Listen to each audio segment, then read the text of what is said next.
อีแม่คะมื้อนี้หนูงามบ่ค่ะถ้างามขอเสียงดังๆนะคะขอบคุณค่ะโดยบอทั้งงามดอกซ้ำนี่เสียงดังกลับไปครั้งนี้เสียงตอบรับดีหลายทีมงานศรีวิไลโดยเฉพาะน้องธิดาลาวขึ้นไปพ่อแม่ปรบมือหัวกันแตกวุ่นสบายดี FC แฟนคลับทุกทานมาพบมาพ่อกันตอนเช้ามื้อนี้ทานผู้ชมเนาะเป็นคลิปแรกแหกหมานจะพาทุกคนไปติดตามเรื่องราวของบ้านศรีวิไลโดยเฉพาะน้องธิดาลาวนำทีมงานไปงานบวชอยู่ที่วัดแห่งหนึ่งท่านผู้ชมเมื่อวานนี้ตอนออกเดินทางเขาก็บ่ได้เห็นข้อมูลข่าวสารแต่อย่างใดจนว่าไปตกใส่สถานที่จัดคอนเสิร์ตจึงได้เห็นไล่สดของพ่อภูศรีวิไลน้องธิดาลาวก็ทำหน้าที่ได้ดีพอสมควรออกมาตอนเอาเดึกๆแน่จักหน่อยนึง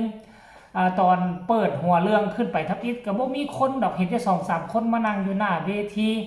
แต่หลังจากซิดพีเคเอ้ยปาดแม่เจี๊ยบเดินงานไปได้จักคราวนึงก็เริ่มมี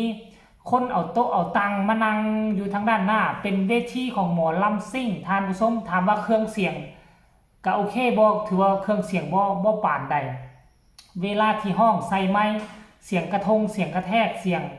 ไม้ก็จะแตกแน่จักหน่อยนึงซึ่งคุณภาพก็แตกต่างจากวงใหญ่ๆที่กับเจ้ากระทำกันแต่ก็บ่เป็นอย่างน้อยอย่างน้อยๆเฮาก็มีเวทีให้ยืนแสดงความสามารถดีกว่าเฮาจะอยู่บ้านอยู่ซองแล้ว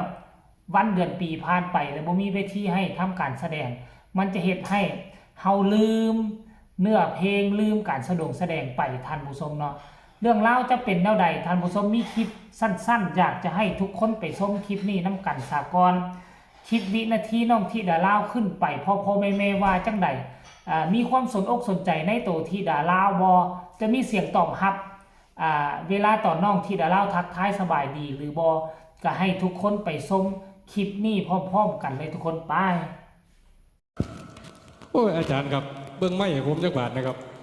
7 บาทผมขักแต่ย่ำผมสิว่าจังบ่จริงไงผมเกิด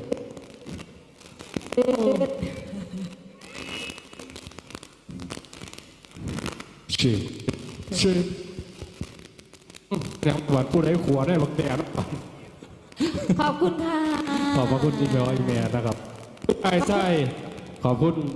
พี่สาวนะครับติดเตียนซอยกันบ่มีพ่อมีแม่ดิมีแต่เกี่ยกับไอ้ได้อยู่นี่เนี่ยขอบพระคุณเป็นอย่างสูงเด้อครับผมขอบคุณบ่เอิญพ่อใหญ่ครับเอิญไอ้ขอบพระคุณไอ้ไส้กันแล้วกันครับผมสะออนไอ้ไส้เพิ่นผู้มักมวนไอ้ว่าต่อไป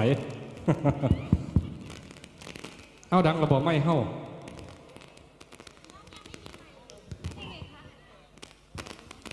ขอบคุณพี่น้องหลายๆกันแล้วกันเด้อครับขอบคุณความรักความแพงขอบคุณความเมตตาที่มีให้พวกเราบ้านศรีวิไลด้วยนะครับขอบคุณอีพอไอแม่ทั้งเจ้าภาพบ้านโคกสะอาดนะครับทางอำเภอลำปลายมาสจังหวัดบุรีรัมย์นะครับที่ให้โอกาสพวกเข้าบ้านศรีวิไลได้มา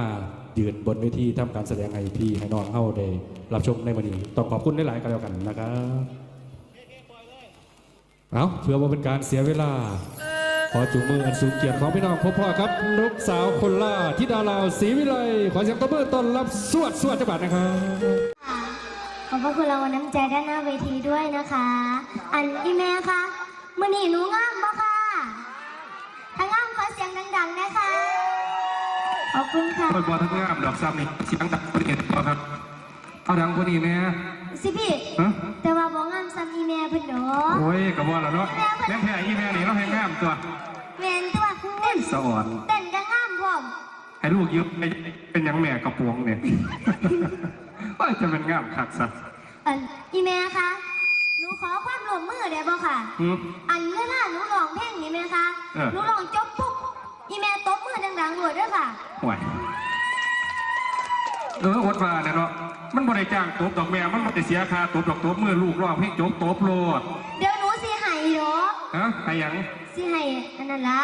อันนั้นละ2 บาทอันนั้นละโอเคเอาเป็นว่าลูกร้องตบโลดนะแม่วอนหลวงพ่อใหญ่ชัยมงคลค่ะฝากตอนพี่น้องในมือนี้ด้วยค่ะขอให้พี่น้องมีความสุขกับบ้านศรีวิไลเขาด้วยค่ะ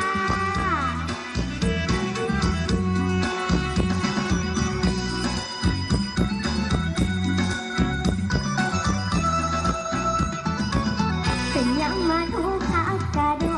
ดงานเงินนอนแทบไม่มีจึงมุ่งมาขอพรพ่อใจมงคลผมมารังสีบ้านน้องเครือห้วยทะเลพระผู้ไพบูลย์ผู้สานต่อสร้างโบสถ์วิหารไว้เข้มแข็งเบิ่งแล้วใจงามตามาแล้วก็เย็นใจผู้คนหลั่งไหลมาเฮ็ดบุญ